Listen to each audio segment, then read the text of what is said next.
जिठानी के दो बच्चे। शोभा भवन की शोभा आज कुछ अलग ही लग रही थी। घर के बाहर इतने सारे चप्पलों के ढेर लगे हुए थे, मानो अंदर कोई सेल लगी हो। पर आपकी जानकारी के लिए बता दूं, यहाँ ऐसी कोई सेल नहीं थी। अरे बहुत अच्छा किया भाभी जो आप आ गई। अरे नहीं दीदी, ऐसे बिना बताए अच्छा लगता है क्या ना आना। आजकल किसी की बहू ना एक्स्ट्रा काम करना ही नहीं चाहती। सबका एक ही फंडा होता है कि आने के 2 दिन पहले फ़ोन करके इन्फॉर्म कर दीजिए ताकि हम बहाना बना सके कि हम घर पर नहीं हैं। और यहाँ मैंने निशी और ज्योति को ये मौका दिया ही नहीं। दीजिए ताली। ये लीजिए ताली। पर मुझे ये मौका मिलता तो मैं ये नहीं कहती कि मैं घर पर नहीं हूँ, बल्कि मैं तो ये कहती मैं आपके घर आ रही हूँ। क्या कब से राक्षसों की तरह हंस रहा है सभी? जरा सी शर्म नहीं है किसी के मुंह पर? ये कोई बात हुई भला? मम्मी जी की चाची की देवरानी का बेटा अपने बीवी बच्चों के साथ रिश्तेदारी निभाने आ गया। ये अच्छा है।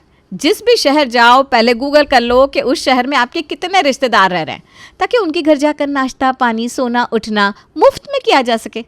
आज तक मैंने इन लोगों का मुंह नहीं देखा। मैं क्या 20 मिनट तो मम्मी जी को पहचानने में लग गए, फिर कहती है मामा मम्मी जी के लिए नाश्ता लेकर आओ। इसमें गलती तो आंटी जी की है ना दीदी।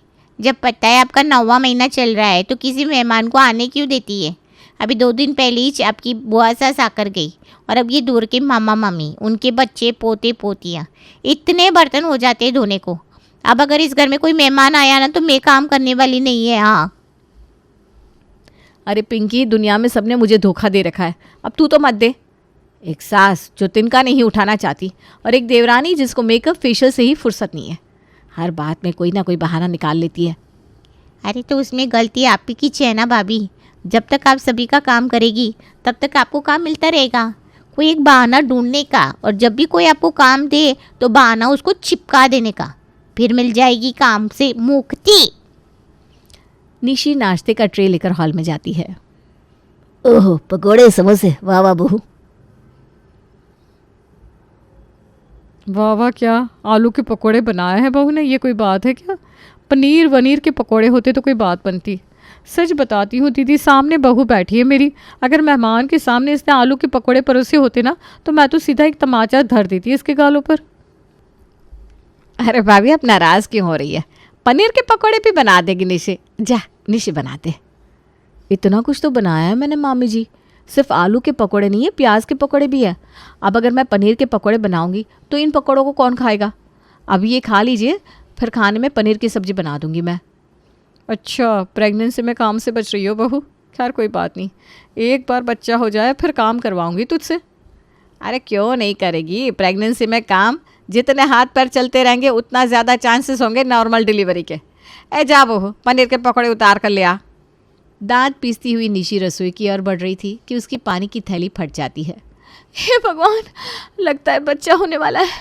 मम्मी जी मुझे ठीक नहीं लग रहा। अरे सौरभ, बहू को गोद में उठा ले, जल्दी से हॉस्पिटल जाना होगा।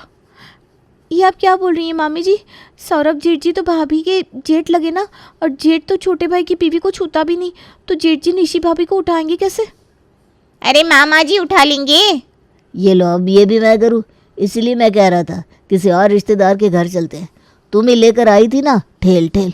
अब हम अगर इनके साथ अस्पताल गए तो डिलीवरी के पैसे भी हमें ही देने पड़ जाएंगे। लग जाएगा चूना। 1 करोड़ साइड से निकल लो। जैसे तैसे निशी को कार में बिठाया जाता है। अस्पताल पहुंचते ही निशी अपने दूसरे बच्चे को जन्म देती है। शोभा घर के सारे जेंट्स को फ़ोन करके अस्पताल में बुला लेती है। ऑपरेशन थिएटर के बाहर 10-12 मिनट तो सभी बच्चे को लाड करते हैं, पर उसके बाद वही रोज़मर्रा की बातें शुरू हो जाती है।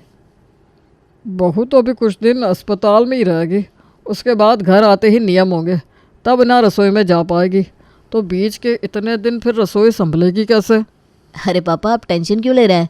ज्योति है तो। मैं हूँ? मैं कहाँ हूँ? मुझे तो अपने मायके जाना है ना। ये लो, इसे तो मायके जाना है। मेरे नाना जी की ना तबीयत बहुत ख़राब है पापा जी। अगर इतनी सीरियस बात ना होती तो मैं कभी नहीं जाती।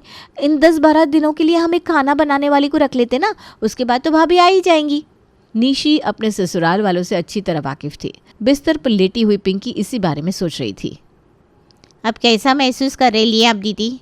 दूसरा बाल गोपाल दे दिया भगवान ने आपको। क्या महसूस होगा? मुझे तो टेंशन हो रही है। 10-12 दिन में मम्मी जी मुझे वापस से किचन में भेज देंगी। गोलू ऐसे ही इतना परेशान करता है, अब दूसरा बच्चा। 2 बच्चों को लेकर मैं कैसे सब संभालूंगी। अरे तो ये चिंता करने का नहीं, खुश होने का मौका है ना दीदी। रसोई में जाने का ही नहीं, बोल देना 2 बच्चे हैं, मैं कैसे काम करेगी मम्मी जी। ज्योति मौका पाते ही फ़ौरन अपने मायके निकल जाती है।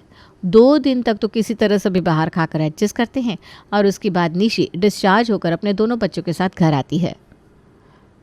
कहीं खाना बनाने वाली मिल ही नहीं रही, तू ही बना देना पिंकी। कितने सालों से इस घर में काम कर रही है तू? आपके घर पर तो 5-7 सालों से काम कर रही है मैं, पर काम का एक्सपीरियंस मेरे को जन्म से पहले का है और उतनी पुरानी है मेरी दुनियादारी की समझ। जब सुबह मैं यहाँ आने के लिए निकली तो मेरे को ज्योति दीदी की मम्मी मिली। उन्होंने बताया उनकी पापा 1 नंबर है, चकाचक। अब जब दीदी के मायके में सब ठीक ही है तो वहाँ बैठ कर क्या कर रही वो? यहाँ बुला लीजिए उन्हें, संभाल लेगी रसोई। सही तो कह रही है पिंकी करण, वो तो मेरे कहने पर ये रुकी हुई है। 2 बच्चों का काम मैं अकेले कैसे करूँगी, और अगर ये रसोई संभालेगी तो मेरे बच्चों को संभालने में मेरी मदद कौन करेगा। तुम तो उठते ही दुकान चले जाते हो। फाइनली ज्योति को वापस आकर अपने ससुराल की रसोई में गृह प्रवेश करना ही पड़ता है। ये क्या बात हुई? भाभी रसोई में नहीं जा सकती तो मुझे भेज दिया। ज़िंदगी ख़राब हो गई है मेरी। 5 साल की शादी में आज तक कभी पूरा खाना मैंने अकेले नहीं बनाया, पर अब बनाना पड़ेगा, वो भी पूरे 10 दिनों तक। पर बनाऊं क्या? मुझे तो सिर्फ रोटी बनानी आती है, वो भी भाभी ने सिखाई थी। सब्जी तो कभी मैंने बनाई नहीं। ज्योति अपनी माँ को कॉल लगाती है और सब्जी बनाने की रेसिपी पूछती है। हो गया ना, फंस गई ना, इसीलिए कहती थी खाना बनाना सीख ले बेटा, इतनी बहानेबाजी मत किया कर। और ये तू झूठ मूठ का हर बार अपने मायके वालों को बीमार करना बंद कर दे। किसी दिन सच में हम बीमार हो गए ना तो कोई तुझे यहाँ भेजने को तैयार नहीं होगा। तुम मेरी माँ हो मम्मी या मेरी जेठानी की? तुम्हें मेरी फिक्र करनी चाहिए ना। अकेले कैसे करूँ मैं सब कुछ? मेरा एक बच्चा भी तो है। पैदा होने के बाद अंश को कितनी देर संभाला है तूने? शुरू से तो उसे तेरी सास संभाल रही है, पूरा दिन भर फ्री रहती है तू। अब बहाने मत बना, चल मैं बताती हूँ, तू सब्जी बना। और रोती रोती ज्योति सभी के लिए रात का खाना बनाती है। और कितनी देर ज्योति, पेट में चूहे दौड़ रहे हैं, जल्दी से खाना लगाओ। क्या खाना लगाऊं? अरे खाना बनाओ भी मैं और लगाओ भी मैं। हाँ तो तुम तो रोज़ खाना परोसती थी ना बहू। क्योंकि रोज़ खाना भाभी बनाती थी, मैं तो बस उससे परोस कर वाह लूट लेती थी। मैं तो मजाक कर रही थी पापा जी। ज्योति सभी को खाना परोसती है। हे भगवान, आज कैसी सब्जी बना दी तुमने खाने में, ज़रा भी टेस्ट नहीं आ रहा ज्योति। सही में बहू, खाना तो बड़ा ही बेस्वाद बना दिया तूने। वही तो मम्मी जी, मैंने तो खाना अच्छा ही बनाया है। वो क्या है ना, पिंकी ने हमारी नॉनस्टिक कढ़ाई को इतना ज़्यादा घिस दिया कि वो ख़राब हो गई, इसीलिए सब्जी ख़राब बन गई। अपनी आदत से मजबूर हर बात पर बहाने मारने वाली ज्योति यहाँ भी बहाना मार ही देती है। पर अब वो कितने भी बहाने क्यों ना कर ले, खाना तो उसे ही बनाना था। इसी तरह जैसे तैसे 10-12 दिन और निकल जाते हैं और आज ज्योति बिल्कुल निश्चिंत होकर अपने बिस्तर से उठती है। फाइनली 12 दिन पूरे हो गए। आज से भाभी किचन में आ सकती है। अब मुझे किचन अकेले और नहीं संभालना पड़ेगा। वाह वाह भगवान जी, क्या चमत्कार कर दिया आपने। हंसती खिलती ज्योति उछलते हुए अपने कमरे से बाहर सीधा नाश्ता करने बैठ जाती है। नाश्ता बनाया है क्या जो तू नाश्ता करने बैठ गई? तब ज्योति को पता चलता है कि निशी ने अभी तक रसोई का कोई काम ही नहीं किया। भाभी अभी तक बाहर नहीं आई? ये क्या बात हुई? मैं बुला कर लाती हूँ भाभी को। ज्योति सीधा अपनी जेठानी के कमरे में जाती है। अरे भाभी, नाश्ता नहीं बनाना क्या? अब तो आप किचन में जा सकती हैं, सारी रस्में पूरी हो गई हैं। चलिए चलिए। अब 2 बच्चे लेकर मैं किचन का काम कैसे करूँ ज्योति? एक तो गोलू 2 मिनट नहीं बैठता, यहाँ से वहाँ भागता रहता है, और ये दूसरा मेरी गोद में। इसे खुद से दूर करती हूँ तो रोने लग जाता है। 2 बच्चे हैं, कैसे संभालूँ मैं रसोई? क्या? कमरे से बाई और रसोई है दीदी। और निशी दीदी के खाने में ना मसाले ज़रा कम डालिएगा, बच्चे को दूध पिलाना होता है ना। पिंकी का बताया आइडिया सच में इतना कारगर साबित होता है कि निशी को अच्छा खासा आराम मिल जाता है। इसी तरह पूरे 2.5 महीने बीत जाते हैं। पिंकी निशी से कहती है, अब तो हमारा छोटू भी संभल गया है दीदी, और आपकी शरीर को अच्छा खासा आराम भी मिल गया है। अब आप काम कर सकती है। अब आपके बच्चों के नाम का बहाना लेने की कोई ज़रूरत नहीं है। अरे तो ये बात झूठ थोड़ी ना है, 2 बच्चे तो है ही मेरे। और अब जब ये 2 बच्चों की बात मुझे काम से बचा रही है तो तेरा क्या जा रहा है? हाँ। और यहाँ से निशी पूरी तरह बदल जाती है। एक शाम निशी हॉल में बैठी टीवी देख रही थी और ज्योति रात के खाने की तैयारी कर रही थी। भाभी तो टीवी देख रही है, उन्हें ये मटर छिलने को दे देती हूँ, बैठे बैठे कर लेंगी। ज्योति हॉल में जाकर मटर से भरी टोकरी अपनी जेठानी को देती है। मैं मटर का क्या करूँगी ज्योति? आप तो बैठकर टीवी देख रही हो ना भाभी, तो बैठे बैठे ये मटर भी छिल दीजिए, तब तक मैं बाकी काम कर लेती हूँ। अरे तो यहीं पर मम्मी जी भी तो बैठी हैं। मम्मी जी आप छिल दीजिए ना मटर। दो बच्चे हैं मेरे, कैसे मटर छिलूँ? अगर मेरे दोनों हाथ मटर छिलने में रहे और गोलू ने छोटू की नाक दबा दी ना तो प्रॉब्लम हो जाएगी। अच्छा तू रहने दे, मैं छिल देती हूँ मटर। आहा, इसे कहते हैं मैंटोज लाइफ। आराम से 9 बजे उठकर निशी अपने कमरे से बाहर आती है और सीधा बाथरूम की ओर जाने लगती है। मैंने पहले ही बाथरूम में अपने कपड़े रख दिए भाभी, पहले मैं नहाने जा रही हूँ, आप बाद में नहा लेना।